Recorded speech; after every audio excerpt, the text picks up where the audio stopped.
Dalawang placement ng Thailand sa top 5 sa Miss Universe. Powerhouse agad? Hello, Cruella! Sumabuhay! This is Gaysel Ortega and welcome back to my YouTube channel.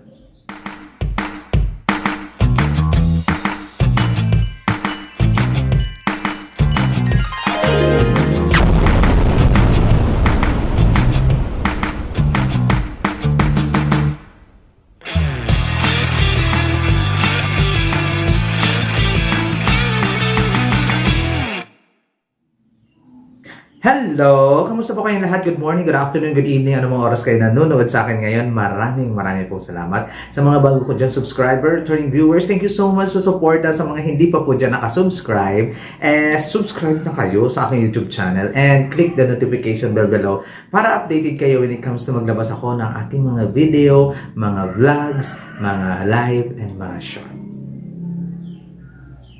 At eto na nga guys, naloka talaga ako sa Team Chai Chai na ito. Bukod sa pagka-bitter na mga fans talaga, mga supporters ng mga beauty queens nila, ay talagang self-proclaim na talaga ng mga lola ninyo na mga taga-Taytay na dalawang placement nila sa top 5 ay powerhouse na daw sila. Diba? Self-proclaim. Diba? Dapat sa mundo ng pageantry, mga hindi sa kanila galing ang salitang powerhouse. Diba? Bago na-achieve ng Philippines ang salitang powerhouse ay may 10 years or 12 years placement kami ng bonggang-bongga sa Miss Universe. Tapos yung inyo 2 taon, powerhouse. Alalahanin nyo, 2 taon din kayo na unplaced. Back to back and place. Tapos ngayon, back-to-back top 5 kayo. Ang yayabang ninyo, powerhouse. Pero sige, ibigay na lang natin sa inyo yan. Sige, mag-ano na kayo. Pala-desisyon na lang kayo ng bonggang-bongga di dyan. Palibhasa, CEO lang yung, ano ba tawag doon? CEO lang ng Miss Universe ang taga-Chai-Chai. Diba? Palagay nyo ba kung hindi CEO si Hello the Universe, umabot kayo ng 5? Charot, umabot naman siguro, pero ewan lang. Diba? Huwag kayong mga self-proclaim, masyado kayong ambisyosa, huwag pala desisyon. Yung placement namin bago namin na-achieve ang salitang powerhouse ay ng 2010, 4th runner-up. Top 5 kami nun. Noong 2011, 3rd runner-up. Noong 2012, 1st runner-up. Noong 2013,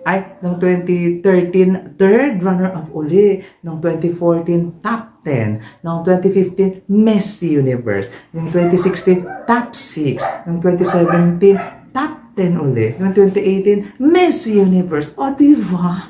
Tapos noong 2019, top 20. Diba? Almost 10 years naming na-achieve ang ganitong level sa Pilipinas bago maging powerhouse. 2 Miss Universe in 10 years. 1 first runner-up. 2 third runner-up. 1 fourth runner-up. 2 top 10. 1 top 6. Powerhouse. Come on. Charot lang, masyado naman kayo. At never kaming na-unplace sa 10 years na yun. Hindi kagaya ng inyong unplace kayo ng 2 years, tapos 2 years lang na kayo nakapasok. Powerhouse. Ano to be? Walang ganun be. Huwag kayong masyadong ambisyosa. Tingnan natin next year kung may maipapadala pa kayo kasi mukhang ubos na ang magagandang beauty queen ninyo. Charot lang. Ito nga yung isa, namumutla na eh. Ano pa kayong susunod? Bakit charot lang po na nakakaloka. Kasi ibigay natin sa kanila yung salitang powerhouse kung kaya nilang ma-achieve ng bonggong-bongga. Diba?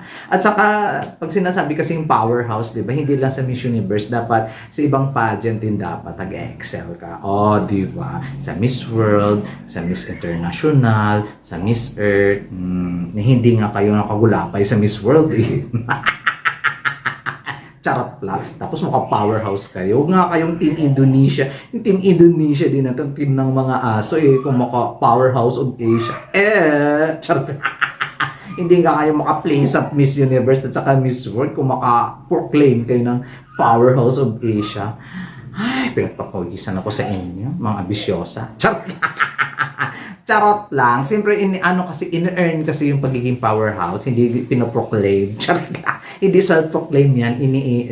Ini-earn yan. Bawat taon sa bawat pageant. Yan. Baka hindi niyo alam ang salitang powerhouse. O, di ba? Ang salitang powerhouse. Sa Miss Earth, o, di ba? Sa span of 10 years. 3 crowns. Bias eh. Okay. Diba? Cooking show kasi. 3 crowns. Ano lang yun ha? In the span of 4 years. 2014, 2015, tsaka 2017. 4 years, 3 crowns. Kaya nyo? Hindi. Kaya huwag kayong ambisyosong powerhouse. Nanggigigil ako sa salitang powerhouse ha. Supranational. May winner kayo din, may winner din kami. At least continue yung placement namin doon. Sa inyo ba? Di ba unplaced din kayo minsan? Kami winner, lagi pasok sa banga. Ang pinakamahina namin placement doon, top 20. Di ba? Kaloka kayo. Sa Miss World. Kahit unplaced kami this year, di ba?